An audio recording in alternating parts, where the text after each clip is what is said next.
Hare Krishna, Hare Rama.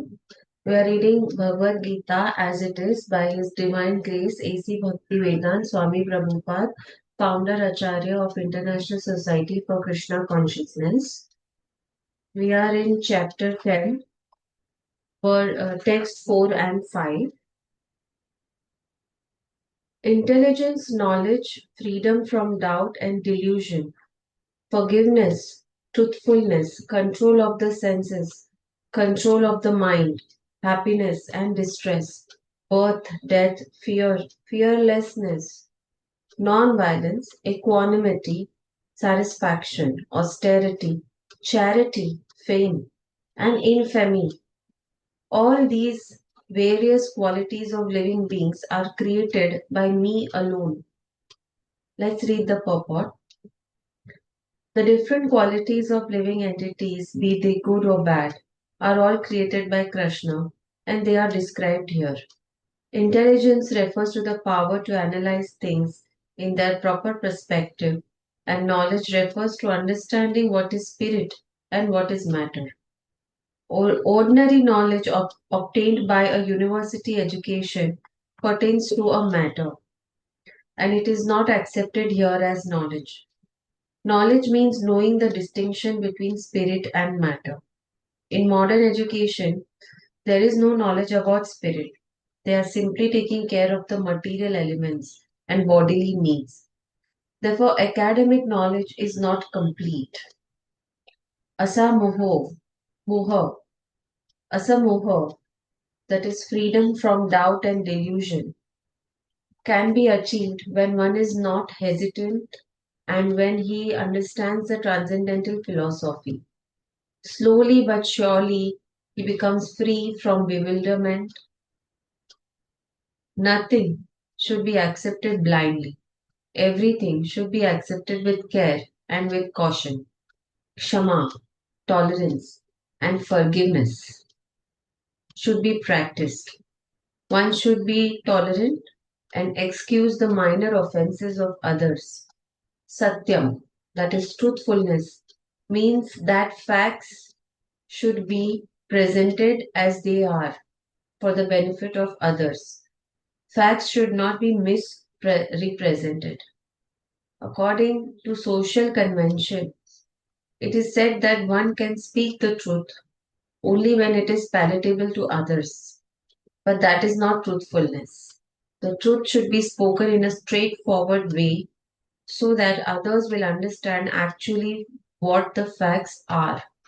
If a man is a thief and if people are warned that he is a thief, that is truth. Although sometimes the truth is unpalatable, one should not refrain from speaking it. Truthfulness demands that the facts be presented as they are for the benefit of others. That is the definition of truth. Control of the senses means that the senses should not be used for unnecessary personal enjoyment. There is no prohibition against meeting the proper needs of the senses, but unnecessary sense enjoyment is detrimental for spiritual advancement. Therefore, the senses should be restrained from unnecessary use. Similarly, one should restrain the mind from unnecessary thoughts. That is called shama. One should not spend one's time pondering over earning money. That is a misuse of the thinking power. The mind should be used to understand the prime necessity of human beings, and that should be presented authoritatively. The power of thought should be developed in association with persons who are authorities in scriptures, saintly persons, and spiritual masters, and those whose thinking is highly developed. Sukham, that is pleasure or happiness, should always be in that which is favorable for the cultivation of the spiritual knowledge of Krishna consciousness. And similarly, that which is painful or which causes distress is that which is unfavorable for cultivation of Krishna consciousness. Anything favorable for the development of Krishna consciousness should be accepted, and anything unfavorable should be rejected. Bhava means birth, should be understood to refer to the body. As far as the soul is concerned, there is neither birth nor death that we have discussed in the beginning of Bhagwat Geeta. Birth and death apply to one's embodiment in the material world. Fear is due to worrying about the future. A person in Krishna consciousness has no fear because by his activities he is sure to go back to the spiritual sky, back home, back to Godhead. Therefore, his future is very bright. Others, however, do not know what their future holds. They have no knowledge of what the next life holds. So they are therefore in constant anxiety. If we want to get free from anxiety, then the best course is to understand Krishna and be situated always in Krishna consciousness. That way, we will be free from all fears. In the Srimad Bhagavatam 11.2.37, it is stated, Bhayam Dvitya Bhiniveshata Syat. Syat. Fear is caused by our absorption in the illusory energy. But those who are free from the illusory energy, those who are confident that they are not the material body, that they are spiritual parts of the Supreme Personality of Godhead, and who are therefore engaged in the transcendental service of the Supreme Godhead, have nothing to fear. Their future is very bright. This fear is a condition of persons who are not in Krishna consciousness. Abhayam, fearlessness, is possible only for one in Krishna consciousness. Ahimsa, non-violence, means that one should not do anything which will put others into misery or confusion. Material activities that are promised by so many politicians, sociologists, philanthropists, etc., do not produce very good results because the politicians and philanthropists have no transcendental vision. They do not know what is actually beneficial for human society. Ahimsa means that people should be trained in such a way that the full utilization of human body can be achieved. The human body is meant for spiritual realization. So any movement or any commissions which do not further that end, sorry, I'll read this again. The human body is meant for spiritual realization. So any movement or any commissions which do not further that end commit violence on the human body. That which furthers the future spiritual happiness of the people in general is called non-violence. Samatha means equanimity, refers to freedom from attachment and aversion. To be very much attached to or to be very much detached is not the best. This material world should be accepted without attachment or aversion. That which is favorable for prosecuting Krishna consciousness should be accepted. That which is unfavorable should be rejected. That is called samatha or equanimity. A person in Krishna consciousness has nothing to reject and nothing to accept save in terms of its usefulness in the prosecution of Krishna consciousness. Tushti means satisfaction, means that one should not be eager to gather more and more material goods by unnecessary activities.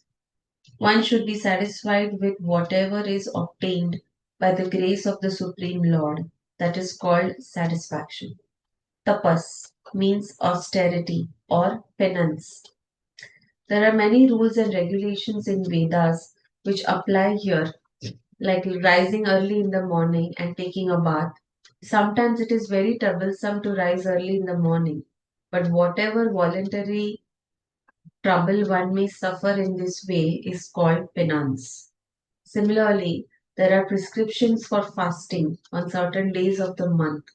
One may not be inclined to practice such fasting, but because of his determination to make advancement in the science of Krishna consciousness, he should accept such bodily troubles when they are recommended. However, one should not fast unnecessarily or against Vedic injunctions. One should not fast for some political purpose that is described in Bhagwat Geeta as fasting in ignorance. And anything done in ignorance or passion does not lead to spiritual advancement.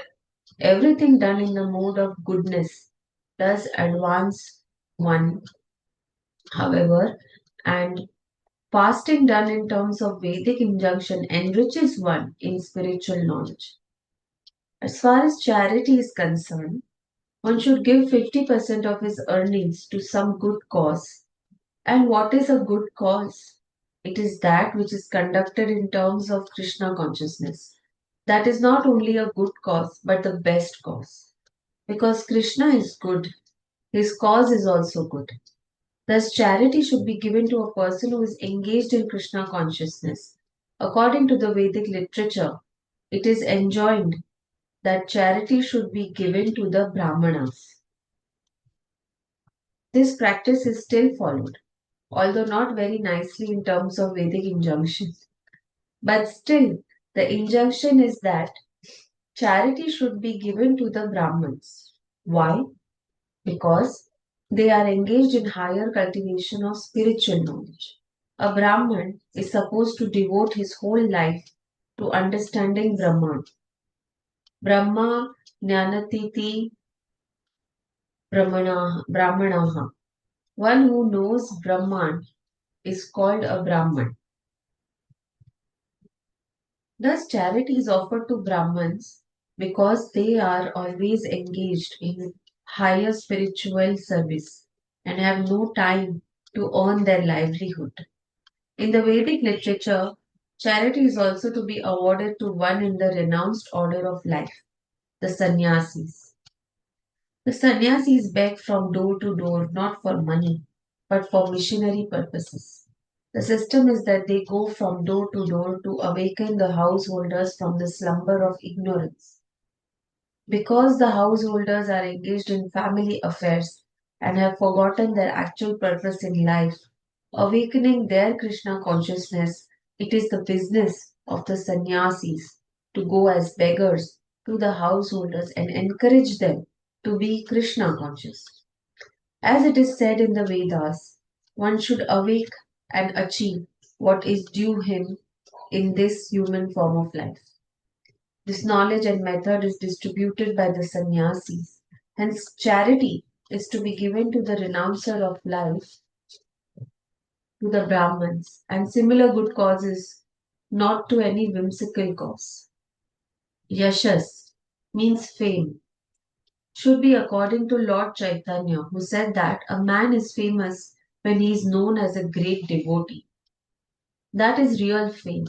If one has become a great man in Krishna consciousness and it is known, then he is truly famous. One who does not have such fame is infamous. All these qualities are manifest throughout the universe in human society and in the society of the demigods.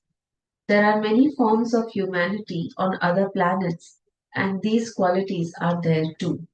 Now, for one who wants to advance in Krishna consciousness, Krishna creates all these qualities, but the person develops them himself from within. One who engages in the devotional service of the Supreme Lord develops all the good qualities as arranged by the Supreme Lord. Of whatever we find, good or bad, the origin is Krishna. Nothing can manifest itself in this material world which is not in Krishna. That is knowledge. Although we know that things are differently situated, we should realize that everything flows from Krishna. Let's move to text 6. The seven great sages, and before them the four other great sages, and the Manus, that is, progenitors of mankind, come from me, born from my mind, and all the living beings populating the various planets descend from me. From them. Okay, let's read the purport. The Lord is giving a genealogical synopsis of the universal population. Brahma is the original creature born out of the energy of the Supreme Lord, who is known as Hiranyagarbha. And from Brahma, all the seven great sages, and before them, four other great sages named Sanaka, Sananda, Sanatan, and Sanat Kumar, and the 14 Manus are manifested. So these are the four great sages, and there are 14 Manus. So 4 plus 14, 18. Okay. All these 25 great sages are known as the patriarchs of the living entities all over the universe. Okay, how it became 25? Okay. Brahma, that is Hiranyagarbha, and then there are seven great sages from there. Okay, 1, 8, and then four other great sages, that is 8 plus 4, 12. 12 plus 14, 26. Okay, तो हिरण्यगर्भ नहीं count करना है. So 7 great sages plus 4 great sages. Other great sages. Okay. And then 14 Manus comes to 25. So all these 25 great sages are known as the patriarchs of the living entities all over the universe. There are innumerable universes and innumerable planets within each universe, and each planet is full of population of different varieties. All of them are born of these 25 patriarchs. Brahma underwent penance for 1000 years of the demigods before he realized by the grace of Krishna how to create. Then from Brahma came Sanak, Sananda, Sanatan, and Sanat Kumar. Then Rudra, and then the seven sages. And in this way, all the Brahmins and Kshatriyas are born out of the energy of the Supreme Personality of Godhead.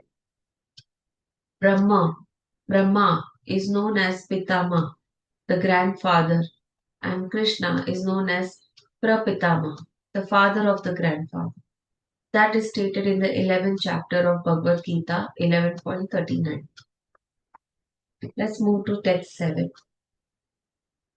One who is factually convinced of this opulence and mystic power of mind engages in unalloyed devotional service.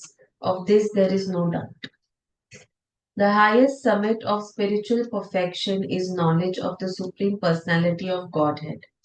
Unless one is firmly convinced of different opulences of the Supreme Lord, he cannot engage in devotional service. Generally, people know that God is great, but they do not know in detail how God is great. Here are the details. Okay. If one knows factually how God is great, then naturally he becomes a surrendered soul and engages himself in the devotional service of the Lord. When one factually knows the opulences of the Supreme, there is no alternative but to surrender to Him. This factual knowledge can be known from the descriptions in Srimad Bhagavatam and Bhagwat Geeta and similar literatures. In the administration of this universe, there are many demigods distributed throughout the planetary system, and the chief of them are Brahma, Lord Shiva, and the four great Kumars and the other patriarchs. There are many forefathers of the population of the universe, and all of them are born of the Supreme Lord Krishna. The Supreme Personality of Godhead Krishna is the original forefather of all forefathers. These are some of the opulences of the Supreme Lord. When one is firmly convinced of them, he accepts Krishna with great faith and without any doubt, and he engages in devotional service.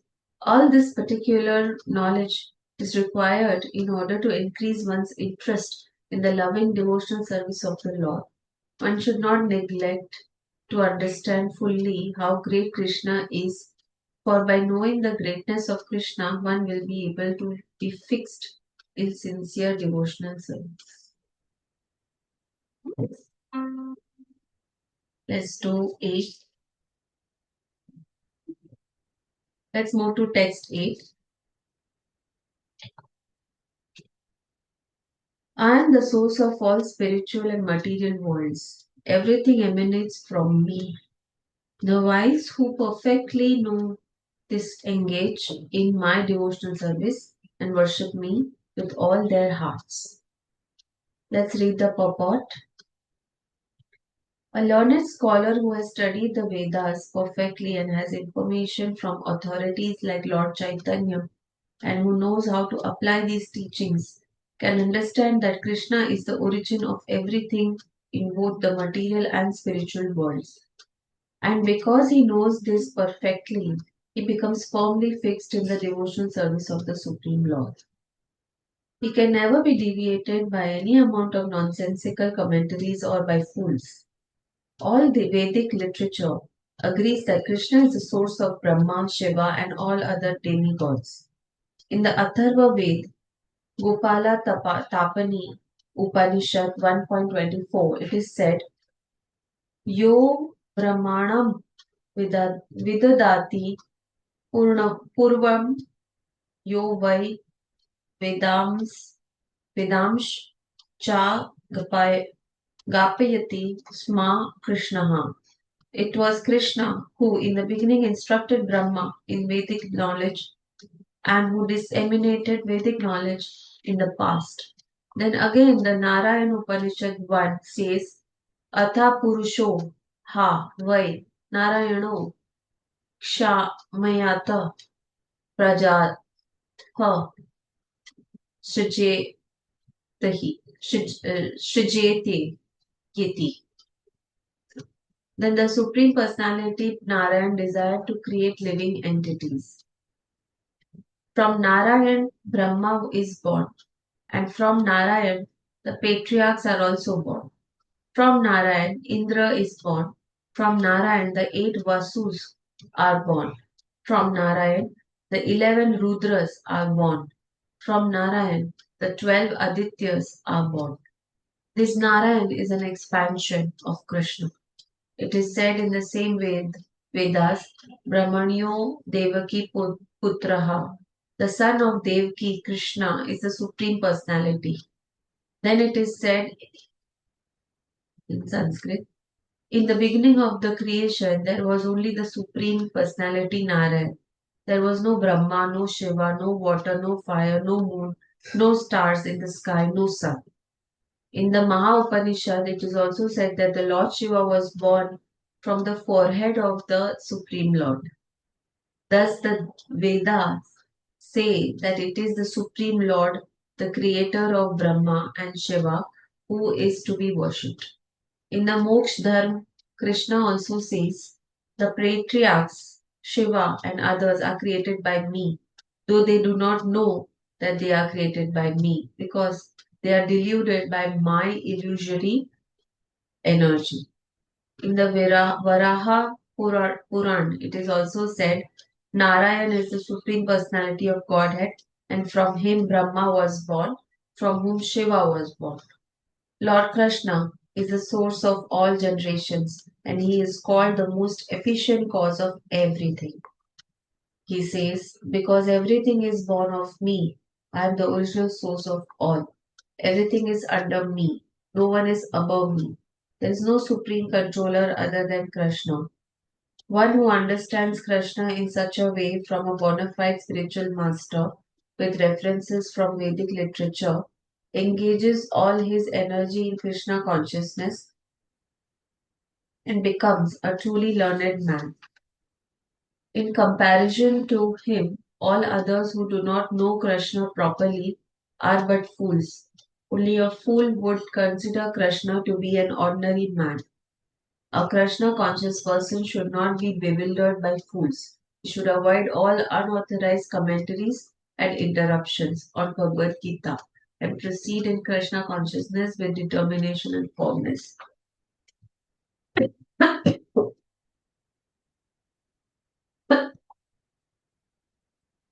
Sorry. Let's end here with Hare Krishna Maha Mantra. Hare Krishna, Krishna Krishna, Hare Hare, Hare Ram, Ram Ram, Hare Hare. Hare Krishna, Krishna Krishna, Hare Hare, Hare Ram, Ram Ram, Hare Hare. Let's do some Radha jap. Radha, Shri Radha, Radha, Shri Radha, Radha, Shri Radha, Radha, Shri Radha. Hare Krishna.